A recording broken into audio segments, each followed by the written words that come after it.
Coucou mes petits moches, on se retrouve aujourd'hui pour un point lecture dans un premier temps et ensuite un retour de la bibliothèque. Puisqu'aujourd'hui je vais rendre les livres que j'ai lus et empruntés à la bibliothèque et je vais en prendre des nouveaux. Donc comme ça je fais le point sur ce que j'ai déjà lu et je vous montre ce que j'ai emprunté de nouveau qui m'a tenté à la bibliothèque.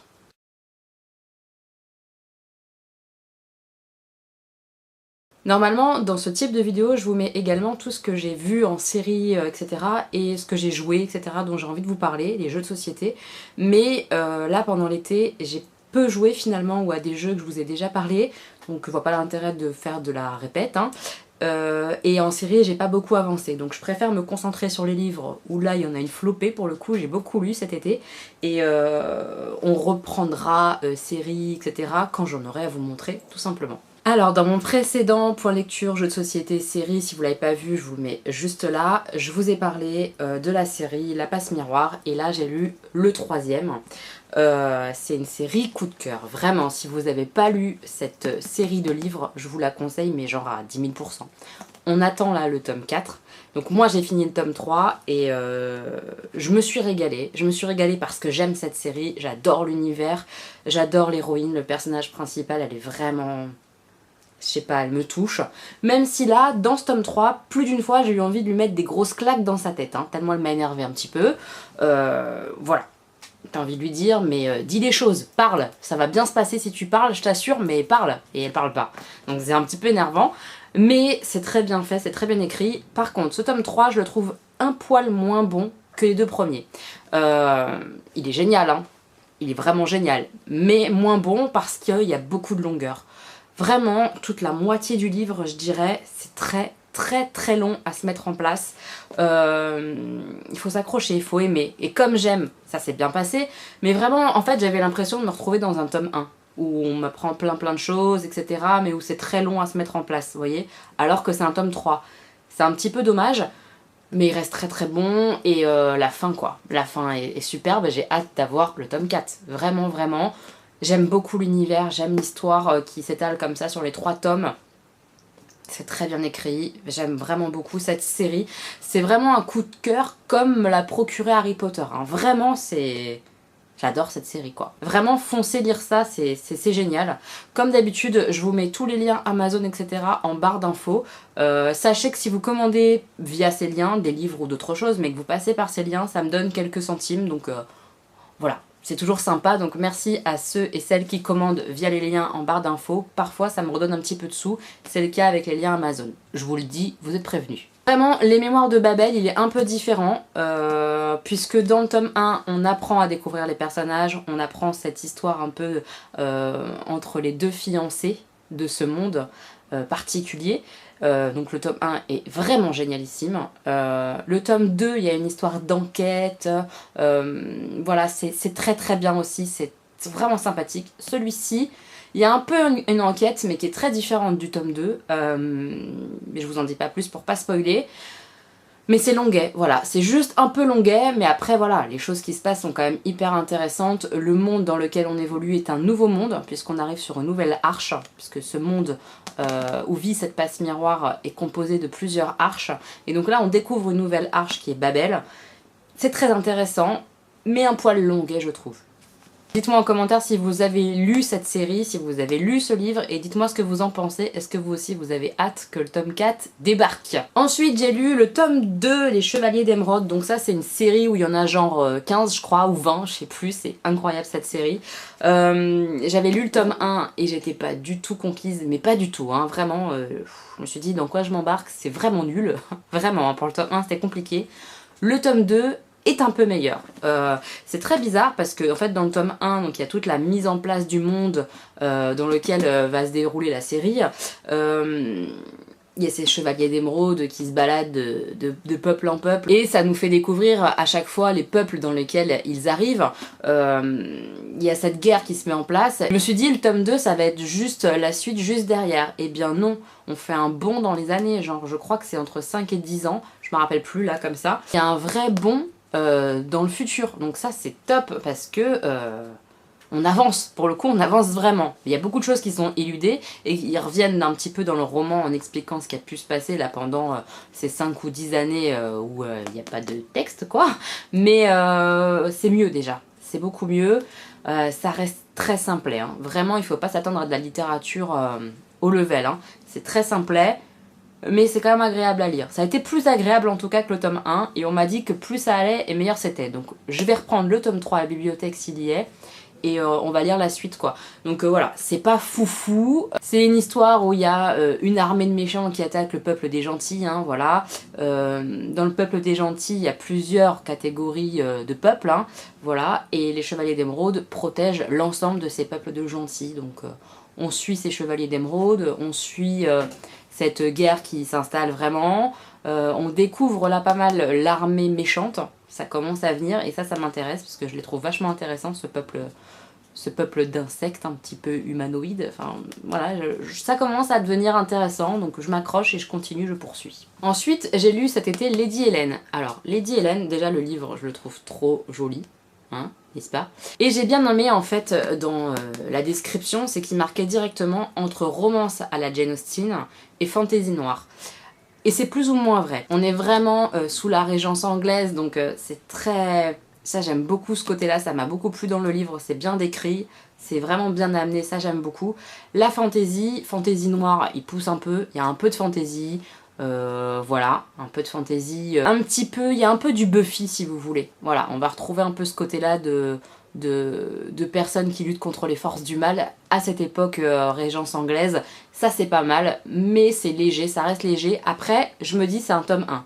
C'est très très long à se mettre en place, il se passe pas des trucs de dingue, mais ça se met en place doucement. Donc j'ai très très envie de lire le tome 2, j'espère qu'il y sera à la bibliothèque. J'ai hâte en fait de savoir si dans le tome 2 ça va bouger plus que dans le tome 1, et j'ai hâte de savoir comment cette fameuse Hélène va évoluer dans ce monde fantasy. Je vous dis un petit peu à la Buffy quoi, vraiment ça m'a fait penser à Buffy un petit peu moi. Dites-moi si vous l'avez lu en commentaire, en tout cas si vous aimez bien ce style un petit peu littérature anglaise à l'ancienne époque un petit peu, ça peut vous plaire si vous aimez qu'on mette un petit peu de la fantasy là-dedans. Voilà, franchement c'est sympa, c'est vraiment agréable à lire, même si pour l'instant il n'y a pas des trucs de fou. Oui, on découvre l'univers, on voit le côté un petit peu fantasy, mais il n'y a pas des aventures de fou pour l'instant, ça reste tranquille. Voilà, tranquillement. Mais j'ai passé un bon moment, donc voilà, c'est pas dingue, mais c'est quand même très agréable à lire, donc oui, je vous le recommande quand même. Je vous en avais parlé dans une précédente vidéo, j'avais lu Marquer les ombres de Véronica Roth, et vous m'aviez dit mais t'as lu Divergente ou pas, parce que c'est quand même sa série phare. Et je l'avais pas lu, j'avais juste regardé les films que j'ai beaucoup appréciés, et je me suis décidée pour lire Divergente, donc j'ai lu le premier tome, et clairement j'ai très très hâte de lire la suite, parce que c'est excellent. C'est excellent, j'aime beaucoup en fait cette auteure, je pense que ouais, j'aime beaucoup cette auteure. Elle est douée dans ce qu'elle écrit. Moi le thème m'a beaucoup plu, alors je sais que certains trouvent ça un peu bateau, bah moi ça m'a complètement embarqué clairement. Divergente, c'est une population qui est regroupée en castes. Il y a les audacieux qui sont courageux, leur principale valeur c'est le courage. Il y a les érudits qui sont l'intellect de la cité, hein. Il y a également les altruistes qui sont ceux qui donnent tout pour les autres, donc qui sont très altruistes, voilà. Et comme ça, il y en a 5, des factions. On se retrouve avec Béatrice qui va devoir choisir sa faction, parce qu'à un moment donné, les enfants des différentes factions choisissent dans quelle faction ils veulent aller. Soit ils restent dans la faction dans laquelle ils sont nés, soit ils vont dans une autre faction et établissent une nouvelle famille, etc. Donc tout ce début comme ça de roman où on découvre les factions, on découvre Béatrice qui est en plein doute, qui ne sait pas où aller, c'est vraiment très très sympa, et on découvre très très vite qu'elle est une divergente. Je n'en dis pas plus, si jamais vous n'avez pas vu le film, ce qui m'étonnerait puisque c'est un film hyper connu, et si vous n'avez pas lu le livre, j'ai pas envie de tout vous spoiler non plus, elle est divergente, voilà. Va démarrer l'histoire une fois qu'elle aura vraiment choisi sa faction, et on va la suivre comme ça. Là pour le coup il y a du rebondissement je trouve, il y a de l'action, il se passe des choses, vraiment c'est vraiment agréable, j'aime beaucoup Béatrice, elle est vraiment chouette cette personnage, je l'aime bien, je m'attache vachement à elle, donc j'ai hâte de lire le deuxième, puisque je me rappelle plus trop du film, donc ça tombe très bien, comme ça je vais pas trop me spoiler, je pense qu'il y aura des petits trucs qui vont me revenir, mais voilà, ça si vous l'avez pas lu, je vous le conseille, et même si vous avez vu le film, Je vous le conseille aussi parce que le livre est excellent tout simplement, qui se lit super vite, super bien. Je l'ai adoré, je l'ai dévoré, vraiment. J'ai hâte de lire la suite. Ensuite j'ai 2 livres, voilà, puisque je suis en train de lire d'ailleurs le 3e. C'est la série Phobos. J'ai lu le premier et j'ai lu le 2e déjà. Et là je suis en train de lire le 3e et j'adore. Alors je pensais pas aimer, à la base je les ai pris parce que Ninou Écolo, je vous en ai déjà parlé de cette chaîne, je vous remets le lien en barre d'infos, on a parlé dans un de ses points lecture et ça m'a donné quand même envie, mais je me suis dit ça va plaire à Jean, à mon mari. Et je me suis pas loupée, il a adoré ça. Il les a lus d'ailleurs avant moi et il les a beaucoup aimés. C'est de la littérature jeune adulte, moi j'aime beaucoup ça, vous le savez. C'est très bien écrit quand même, hein. C'est pas bébé, hein. C'est très bien écrit. Dans Phobos, la NASA a été revendue par les États-Unis. Donc elle a été revendue à une très grosse entreprise. Et cette grosse entreprise a bien sûr démantelé la NASA, a viré plein de monde, a gardé quelques personnes et a créé tout un programme télévisé à partir de la NASA. C'est-à-dire qu'ils vont créer une émission de télé autour d'une mission pour aller peupler Mars. Donc ils envoient 6 jeunes filles et 6 jeunes garçons qui ont tout le temps du voyage pour aller vers Mars, pour se rencontrer via des speed dating, pour choisir quel homme va aller avec quelle femme, vous voyez, et ensuite repeupler Mars. Voilà. Ça c'est tout début du tome 1. Je vous en dis pas plus parce que sinon je vais vous spoiler, c'est dommage. Sachez juste qu'il n'y a pas que le côté romance. Il y a de la romance un petit peu puisqu'il y a le côté speed dating, mais vraiment ça se cantonne pas à ça et c'est vraiment très agréable à lire. J'ai beaucoup aimé. Je suis pas archi fan de science-fiction, tout ça.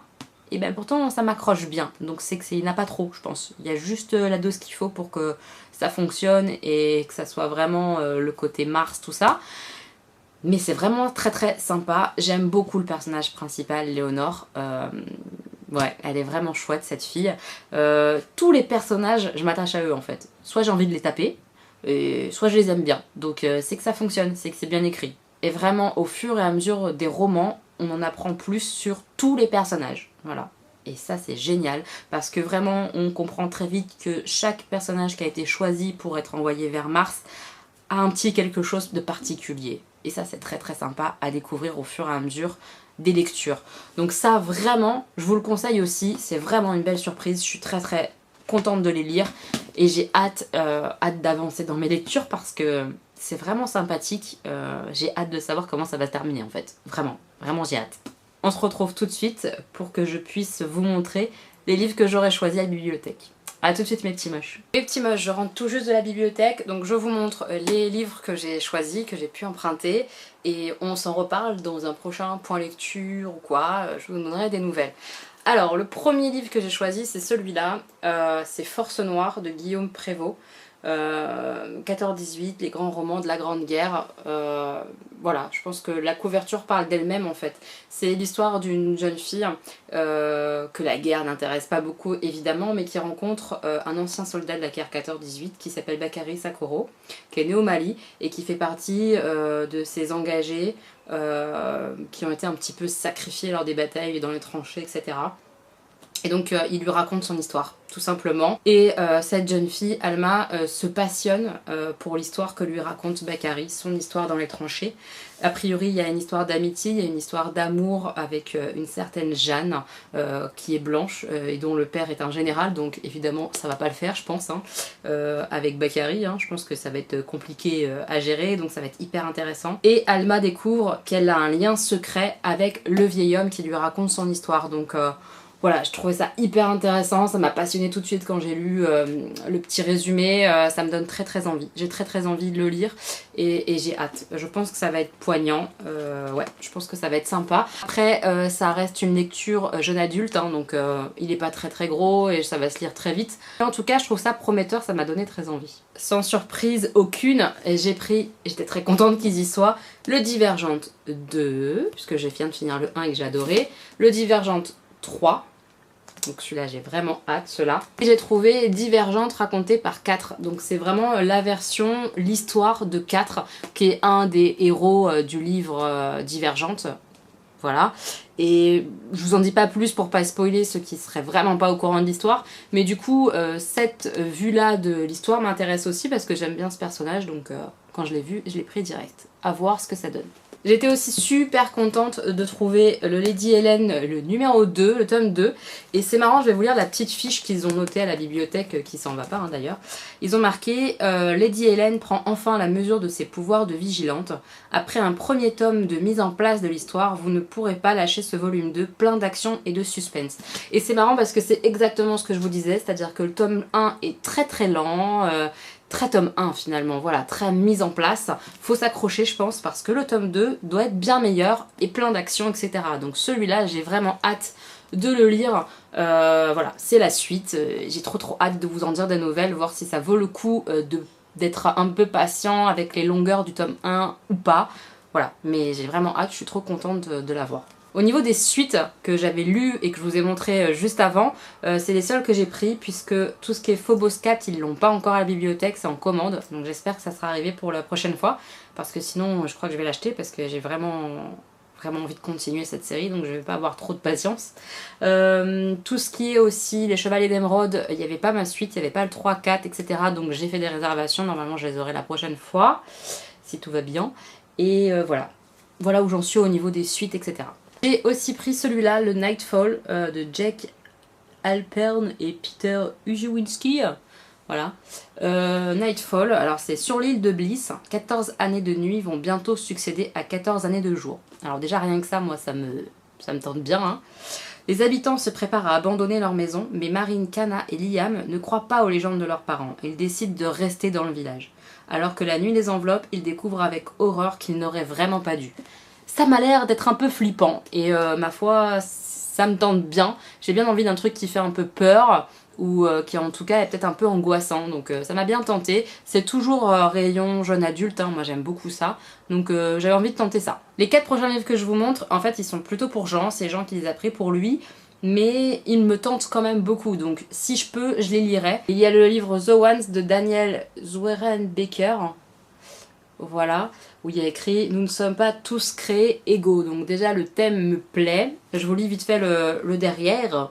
Cody a toujours été fière d'être une One. Elle et son copain James font partie du 1% de la population choisie au hasard pour subir des modifications génétiques à la naissance. Les Ones sont beaux, doués, en pleine santé. En d'autres termes, ils sont parfaits. Mais c'est loin de plaire à tout le monde. L'inquiétant mouvement égalité persécute les Ones en les marginalisant chaque jour un peu plus, jusqu'à remporter un procès qui rend leur existence illégale.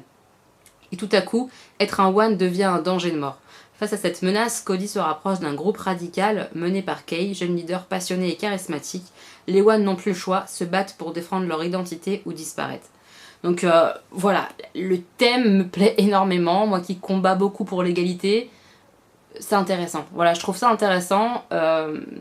Et puis ces One là qui vont devoir se rebeller parce qu'ils n'ont pas le choix pour survivre et tout ça. Je trouve ça vraiment très intéressant comme livre. J'ai hâte finalement de le lire. Je pense que vraiment celui-là je le lirai. Chéri est à fond, il a très envie de le lire aussi. Donc celui-là on vous en parlera très bientôt je pense. Et enfin les 3 derniers livres, voilà, ils vont ensemble sans aller ensemble. Et c'est ça qui m'a plu quand j'ai lu derrière et que j'ai conseillé à Chéri de lire. C'est la série de livres U4, voilà, de Carole Trébor. Je la connais pas du tout, si vous connaissez dites-moi en commentaire. Et chaque livre raconte l'histoire d'un personnage. Ici c'est le livre de Jules. On a le livre de Yanis et le livre de Corridwen. Voilà. Sachant que normalement il y en a 4, le 4e n'était pas là, donc j'espère qu'on l'aura la prochaine fois. Mais en tout cas, U4, c'est Corridwen, Jules, Stéphane et Yanis, qui ont entre 15 et 18 ans. Et ils ont survécu au virus U4, qui a donc décimé 90% de la population mondiale. Ils ne se connaissent pas, mais ils se rendent pourtant au même rendez-vous. Ça a l'air génial. Chaque tome raconte l'histoire d'un personnage. Ça m'a grave donné envie, le côté post-apo comme ça, où il n'y a plus grand monde qui est vivant. Ouais, ça me donne bien. Chaque livre, un personnage, je trouve ça hyper original. Dites-moi si vous les avez déjà lus, mais alors moi ça me tente à fond. Donc même si c'est Chéri qui les a pris parce que c'est complètement la came de mon mari, hein, il adore tout ce qui est science-fiction, post-apo, tout ça, je pense que je les lirai. Je vais au moins tenter un de ces livres-là pour voir l'ambiance, voir ce que ça donne, voir si ça m'accroche ou pas. Je vous en dirai plus très prochainement si jamais je les lis. Voilà mes petits moches, c'est terminé, je vous ai montré les livres que j'ai empruntés, les livres que potentiellement je vais lire parce qu'ils m'attirent quand même beaucoup, ceux que mon mari a pris. Et bah écoutez, on se retrouve bientôt pour un prochain point sur les livres que j'aurai lus. Je pense avec également des séries et des jeux de société. J'espère que ça vous aura plu cette vidéo, je vous embrasse fort fort fort. Pensez à vous abonner mes petits moches parce que c'est chouette, ça fait plaisir. Mettez la cloche et vérifiez bien quand vous avez mis la cloche que ça fait les petites guillemets genre la cloche elle est en train de teinter et qu'il y a bien écrit toutes les vidéos. Comme ça vous aurez bien toutes les notifications pour voir ma face.